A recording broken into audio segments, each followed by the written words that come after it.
तो निफ्टी ने जाते जाते बहुत बड़ी बाइंग यहाँ पे दिखाई है। अगर आपको नहीं पता चला कि ये बाइंग कैसे आई तो इस वीडियो को ध्यान से देख। मैंने बहुत बार ये सेटअप अपने चैनल में शेयर किया हुआ है, लेकिन इसको छोटे टाइम फ्रेम में शेयर किया हुआ है, जैसे कि 3 मिनट हो गया, 15 मिनट हो गया। लेकिन आज इसको मैं 1 आवर के टाइम फ्रेम पे शेयर कर रहा हूँ, बिकॉज यहाँ पे ना सेलिंग बहुत बड़ी है। तो जब सेलिंग बड़ी आती है तो हमको टाइम फ्रेम बड़ा करके लेवल्स निकालना पड़ता है। तो मेरा जो ये सेटअप है बहुत ही सिंपल है। आप बॉलिंजर बैंड एक इंडिकेटर इसकी जरूरत पड़ेगी, और आपको चार्ट पैटर्न का थोड़ा सा एक नॉलेज होना चाहिए। जैसे कैंडल स्टिक में इनसाइड कैंडल होता है, हैमर होता है, या फिर पैरेलल कैंडल होता है। तो मेरे इस जो सेटअप होता है इसके अंदर अपने को जो बॉलिंजर बैंड है उसका लोअर बैंड के पास हमें एक चार्ट पैटर्न सर्च करना होता है। जैसे कि यहाँ पे देखेंगे आप पैरेलल कैंडल भी बोल सकते हैं, इनसाइड कैंडल बोल सकते हैं, ठीक है।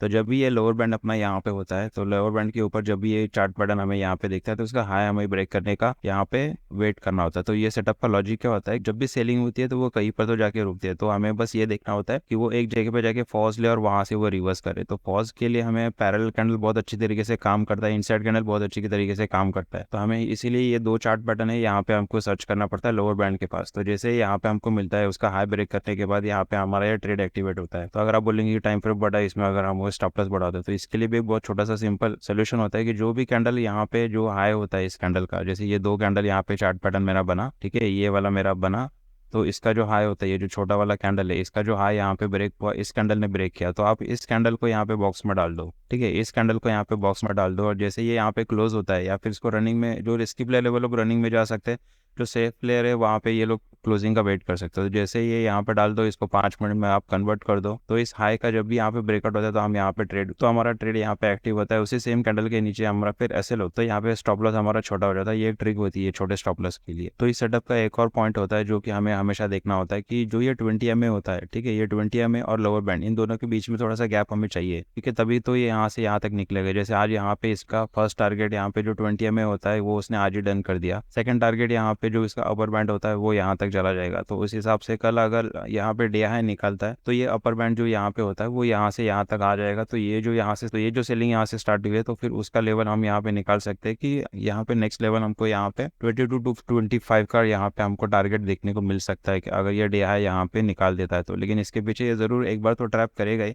लेकिन यहाँ तक ये जरूर पहुंचेगा, क्योंकि बहुत बार ये सेटअप काम कर चुका है। देखो इसके पहले भी यहाँ पर एक सेटअप काम कर चुका है, यहाँ से यहाँ तक निकल चुका है। तो 20 MA तो ये हमेशा डन कर ही देता है। तो ये जैसे कि आज यहाँ पे कर दिया, तो ये बैंड के पास यहाँ पे पहुंचेगा ही। उसी तरीके से आप अगर बैंक निफ्टी पे देखोगे तो बैंक निफ्टी पे भी सेम ट्रेड आपको दिखेगा। बैंक निफ्टी ने भी सेम, उसने लोअर बैंड के पास यहाँ पे देखो इनसाइड कैंडल बनाया, और जैसे इसका हाई यहाँ पे ब्रेक किया, 20 MA का फर्स्ट टारगेट यहाँ पे डन कर दिया। तो डे हाई ये अगर कल निकालता है तो हमें नेक्स्ट टारगेट यहाँ पे ये दिख जाएगा 46,700 तक। तो फिर ये जाना चाहिए यहाँ पे। तो अगर बड़े टाइम फ्रेम में देखें तो एक कमाल की चीज दिखाता हूँ। यहाँ पे देखो एक चार्ट पैटर्न आपको एक और दिखेगा, डब्ल्यू पैटर्न, ठीक है।